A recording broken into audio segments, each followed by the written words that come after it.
Hey everyone, make a really quick excuse. It is 1 o'clock in the morning and I would really like to go to bed, so we're going to make this a little quick.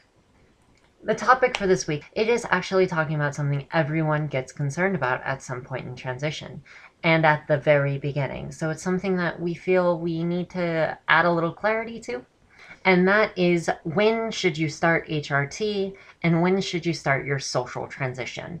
Now, this is a very difficult toss-up because you're doing a physical transition and a social transition at two different times, or perhaps precisely. And I see this going one of three ways. You guys can probably already determine the three ways, being social transition first, HRT second, doing them simultaneously, or the reverse, HRT first and social transition second. Now, the question that posed this was actually talking about HRT first and then social transition second. And honestly, I have seen that a lot. A lot of people do pick this choice, and the reason is because it's easier. When you have HRT in your systems, it's a lot easier for you to feel a little bit more comfortable with transitioning in a social context. However, how are you going to get to that HRT if you're not socially transitioned?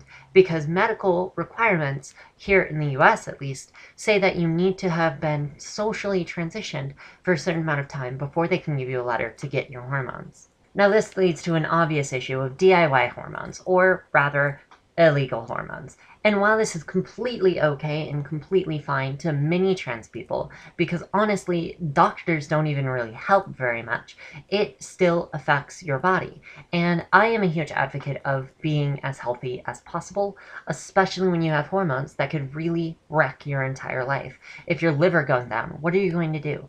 If you don't actually want to be trans, you just feel like you are, and you go on hormones for a while, that's irreversible. That's something that you should be talking with someone about.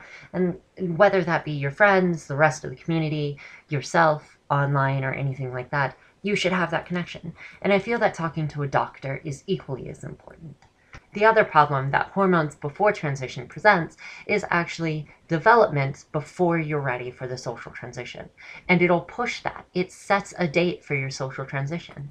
Because 3 months in, 6 months in, there are going to be parts where your passability becomes really good, but your social circumstances don't allow you to come out just yet.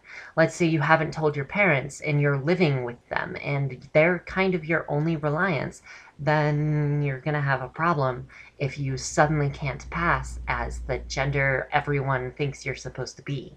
So that's kind of the complexities of that one, but I think it's always fair to look on the flip side of things. What if you do the social transition before the HRT? Now, I don't know about you, but I actually went this route. I came out socially first, and then I spent several months thinking and going through the motions for HRT.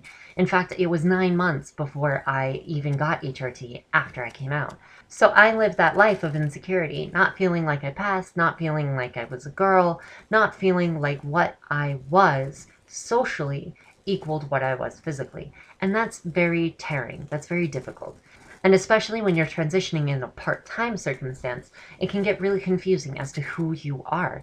You live two lives, double lives. Some friends see you as a guy, some friends see you as a girl, and some friends refuse to see that change because you're living as both. On the other hand, there's also the feeling of really, really needing that HRT, but not being able to get it. There's that feeling of rushing. There's that feeling of wanting to shotgun it out of the gate. You know that you're going to need that HRT physically eventually. Otherwise, it's not going to make you fit who you are. Now, I do want to briefly talk about the third option, which is doing it simultaneously. And this seems like the best case scenario because you're transitioning both and you're starting both at the exact same time, which means that the physical interactions match your social interactions and you're able to function. However, it's not like that in many cases. You can transition socially much quicker than physical hormones can affect you. And in such cases, it's very difficult for you to consider yourself on equal grounds in both areas.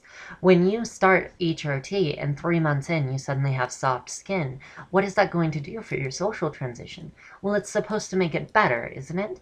But it might also confuse you. Regardless, all of these are very different and all of these are very changing. I also want to talk about one more topic real quick because I feel it needs to go in here. HRT is not for everyone. If you are transgendered, that is perfectly fine. If you are transsexual, yes, get HRT. That's what you need. That's what you can do. Go for it. If you are a transvestite, if you are a crossdresser, if you are anything other than transsexual, then it's going to be a lot harder for you to think about HRT being a part of your life. If you're genderqueer, then HRT may not be for you. It may just simply be something that you have on the table, an option. And right here it gets a lot more difficult because you have this permanent body modification that you don't necessarily think you'll want permanently. And this brings me to the final point on this video. Regardless of how you transition, regardless of whether you put social or HRT first, it doesn't matter how hard you think about it. It's going to be how you feel about it. So if you feel that you need to come out, that you need to be you before you are you, then transition socially first. If you feel that you need to have the confidence and you need to have the body you want in order to be who you are, then take the HRT. And if you feel that all of this is just getting to you, all of this is so difficult to understand and everything like that, don't rush the decision. Wait for yourself to come to terms with it. I do want to say thank you very much to the person who sent this topic in. We all find it to be very important, and I look forward to the responses of the rest of Trans Youth.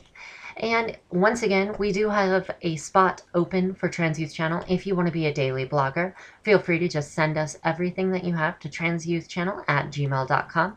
That is also where you can direct questions, which we need, and you can also be a wild card. So just do any of one of those three by emailing that particular thing to transyouthchannel@gmail.com. Thanks, guys. I'm going to bed now.